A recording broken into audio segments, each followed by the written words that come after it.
Merry Christmas.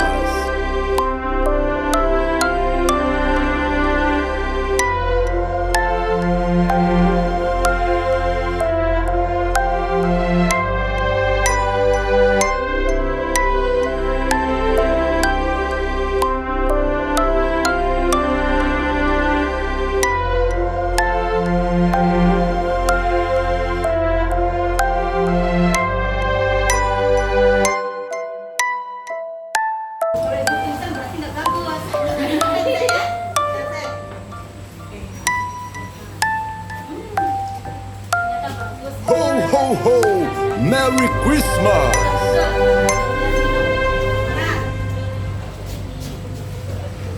Tuhan Yesus lahir ke dunia ini sebelum Tuhan Yesus lahir ke dunia, semua yang diciptakan Tuhan itu bagus, sempurna, bagus dan sempurna.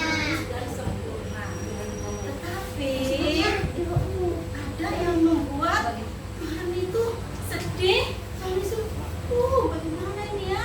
Anak-anakku semua ini calon-calon penghuni neraka ini, bagaimana ya? Ada Tuhan mengisi. Ada ya?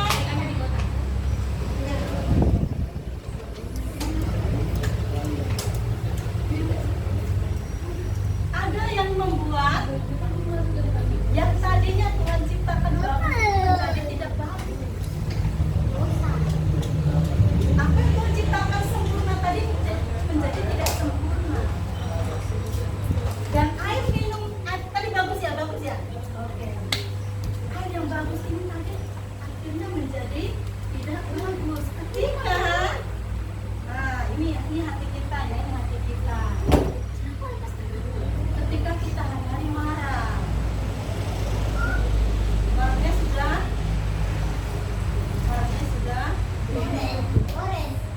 menjadi tidak mungkin lagi. Kemudian siapa di sini suka ngamuk?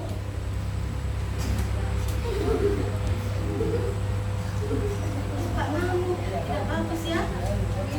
Mau Natal ini, mana baju baruku? Malu aku tidak pakai baju baru. Mana? Padahal waktunya lagi susah. Akhirnya hati kita menjadi tidak suci lagi.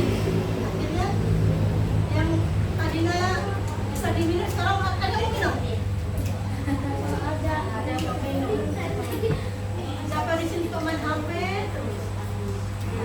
Ya. Sampai lupa makan, sampai lupa tidur, lupa mandi. Ya. Tidak boleh ya. Nah ini ada yang kurus-kurus nih. Jangan-jangan main HP terus lupa makan. Ya, itu pun juga tidak bagus. Karena itu meracuni hati kita, sehingga hati kita sudah berdoa terus susah karena sudah tidak suci lagi ya. Nah, tadi hati kita menjadi tidak layak di hadapan Tuhan. Apalagi yang membuat hati kita itu membuat Tuhan tidak senang tinggal di hati kita. Apalagi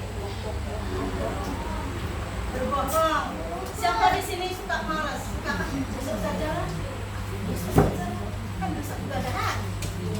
Suruh belajar besok saja lah. Suruh bantunya apa? Besok saja lah.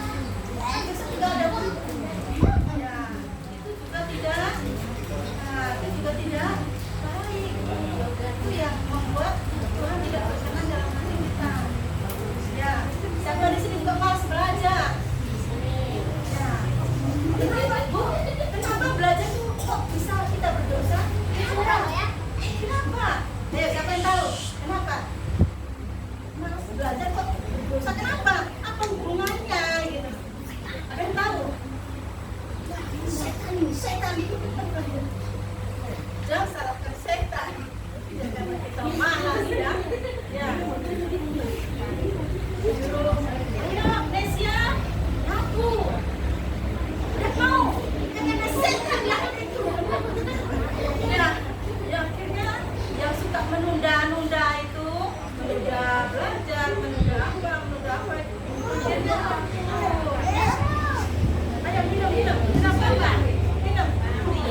kita sudah begini ini, mustahil Tuhan kita dijauhi.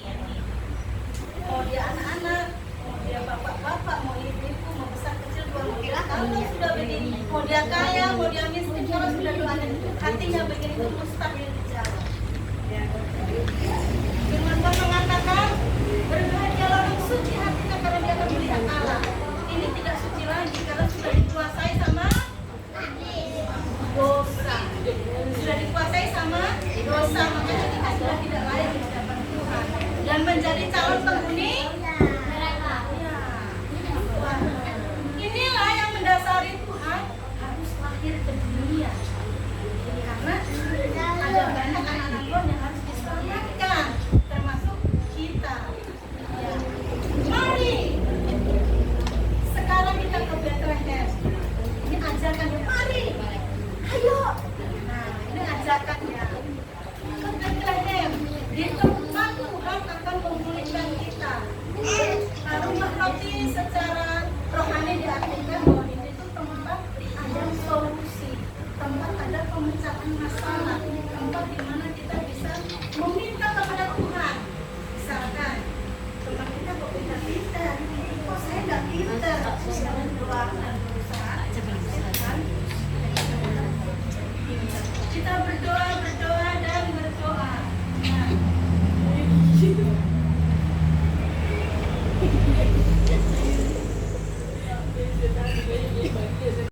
Nah, berdoa, Tuhan yang lain diberkati, aku juga mau berdoa. Kita berdoa terus, satu kali, dua kali, belum kita berdoa. Ya, tidak menyerah. Bisa percaya, bisa percaya Tuhan itu ada. Berdoa lagi.